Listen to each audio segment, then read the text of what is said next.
Fitness ஜேர்னியில் டே 2ல இருக்கும். இன்னைக்கு எந்திரிச்சதுக்கப்புறம் வெயிட் செக் பண்ணி பார்த்தா இவ்வளோ இருக்கு. ஆனால் எம்டி ஸ்டொமக்கில் பார்த்தா 88.7 இருக்கு. போன நாள் செக் பண்ணி பார்த்தோம்ல எம்டி ஸ்டொமக், அது எவ்வளோ? 88.7 தான். ஏன்பா வெயிட் குறையல நேற்றுக்கு இன்னைக்கும்? அப்படி என்னதான் பண்ணேன் வெயிட் குறையாம இருக்கு? ரிலேட்டிவ் வீடியோல போடுறேன், டே 1 வீடியோ வந்து பார்த்துட்டு வாங்க. அது எம்டி ஸ்டொமக்கில் செக் பண்ணதுக்கப்புறம் இன்னைக்கு ரெஸ்ட் டே தான். ஏன்னா போன நாள் சைக்கிளிங் போனேன், அது வந்து ரொம்ப வாங்கி விட்டுருச்சு, காலெல்லாம் பயங்கர வலி. அதனால ரெஸ்ட் டே. அதுக்கப்புறம் ஹோம் ஃபுட்டு தான் சாப்பிட்டேன், எதுவும் ஆயிலெலாம் அந்த அளவுக்கு எடுத்துக்கல, சீட்டும் பண்ணலை. சூப்பர். டே 1 2 சீட்டிங் எல்லாம் முடிஞ்சது. பிரேக்ஃபாஸ்ட் ஹோம் ஃபுட்டு தான் சாப்பிட்டேன், லஞ்ச் ஹோம் ஃபுட் தான் சாப்பிட்டேன். சைட்லலாம் போடுறேன் பாருங்க ஒவ்வொரு டைம்ல என்னென்ன வெயிட் வருதுன்னு. அப்புறம் ரேண்டம் செக் பண்ணால் இது வந்தது. டின்னர் சாப்பிட்டுட்டு இவ்வளோ வந்தது.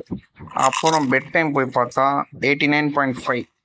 ஸோ நாள் ஸ்டார்டிங்கில் 88.7ல் ஆரம்பித்து 89.5ல் முடிச்சிருக்கேன். நாளைக்காவது பார்ப்போம் வெயிட் குறையுதான்னு.